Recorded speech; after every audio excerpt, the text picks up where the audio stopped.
Deputy speaker ಆಗಿ ಮಂಕಾಳ್ ವೈದ್ಯ ನೇಮಕಗೊಂಡಿದ್ದಾರೆ. ಸಚಿವ ಸ್ಥಾನದಿಂದ ವಂಚಿತರಾಗಿರುವಂತಹ ಮಂಕಾಳ್ ವೈದ್ಯ ಅವರು ಇದೀಗ ಡೆಪ್ಯೂಟಿ ಸ್ಪೀಕರ್ ಸ್ಥಾನಕ್ಕೆ ಮಂಕಾಳ್ ವೈದ್ಯ ಅವರು ನೇಮಕಗೊಂಡಿದ್ದಾರೆ. ಪೊನ್ನಣ್ಣಗೆ ಸಿಎಂ ರಾಜಕೀಯ ಕಾರ್ಯದರ್ಶಿ ಹುದ್ದೆಯನ್ನ ಕೊಡಲಾಗಿದೆ.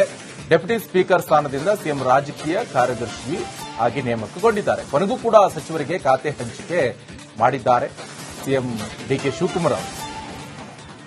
ಈಗ ಸದ್ಯ ಈ ಖಾತೆ ಹಂಚಿಕೆ ವಿಚಾರಕ್ಕೆ ಸಾಕಷ್ಟು ಬೆಳವಣಿಗೆ ಆಗ್ತಾ ಇದೆ. ಮಂಕಾಳ್ ವೈದ್ಯ ಅವರ ಹೆಸರು ಸೆಕೆಂಡ್ ಟರ್ಮ್ನಲ್ಲಿ ಬಂತು, ಆದರೆ ಕೊನೆ ಕ್ಷಣದಲ್ಲಿ ಆ ಹೆಸರು ಬದಲಾಯಿತು. ಅದು ಇನ್ನೊಬ್ಬರಿಗೆ ಹೋಯಿತು, ಎಸ್ ಮಲ್ಲಿಕಾರ್ಜುನ್ ಅವರಿಗೆ ಹೋಯಿತು. ಸೊ ಆ ಸಂದರ್ಭದಲ್ಲಿ ಸ್ವಲ್ಪ ಅಸಮಾಧಾನವನ್ನು ವ್ಯಕ್ತಪಡಿಸಿದ್ರು ಮಂಕಾಳ್ ವೈದ್ಯ ಅವರು. ಸದ್ಯ ಈಗ ಡೆಪ್ಯೂಟಿ ಸ್ಪೀಕರ್ ಆಗಿ ನೇಮಕಗೊಂಡಿದ್ದಾರೆ ಮಂಕಾಳ್ ವೈದ್ಯ ಅವರು.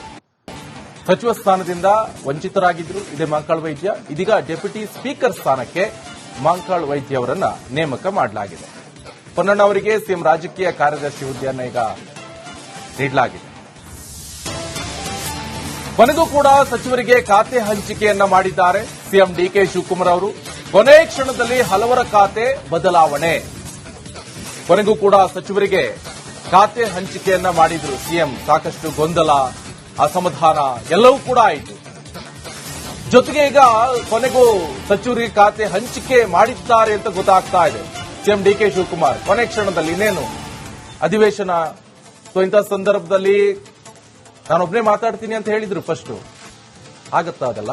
ಸೊ ಖಾತೆ ಕೊಟ್ಟಂತ ಸಂದರ್ಭದಲ್ಲಿ ಆಯಾ ಖಾತೆ ಸಚಿವರು ಮಾತಾಡ್ತಾರೆ. ಅದರ ಕೂಡ ವಿಪಕ್ಷ ನಾಯಕರು ಕೂಡ ಅದರ ಗೋಷ್ಠಿ ನಾಯಕರು ಸರ್ಕಾರದ ವಿರುದ್ಧ ಮುಗಿಬೀಳೋಕೆ ಎಲ್ಲ ಪ್ರಯತ್ನವನ್ನ ಮಾಡ್ತಾ ಇದ್ದಾರೆ. ಬ್ಯಾಕ್ ಟು ಬ್ಯಾಕ್ ಅವರು ಕೂಡ ಸಭೆ ಮಾಡಿ ಚರ್ಚೆಯನ್ನು ಮಾಡಿದ್ದಾರೆ. ಏನೇನು ಪ್ರಶ್ನೆ ಕೇಳಬೇಕು ಸರ್ಕಾರಕ್ಕೆ ಅಂತ. ಸದ್ಯಕ್ಕೆ ಒಂದಿಷ್ಟು ಗೊಂದಲಗಳು ನಿರ್ಮಾಣ ಆಗಿತ್ತು ಕಾಂಗ್ರೆಸ್ ವಲಯದಲ್ಲಿ.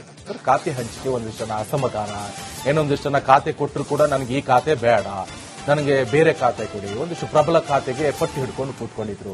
ಇನ್ನೊಂದಿಷ್ಟು ಜನ ಅಯ್ಯೋ ನನಗೆ ಸಚಿವ ಸ್ಥಾನದ ಪಟ್ವೇ ಹೋಯ್ತಲ್ಲ ಅಂತ ಅವರ ಬೆಂಬಲಿಗರು, ಜೊತೆಗೆ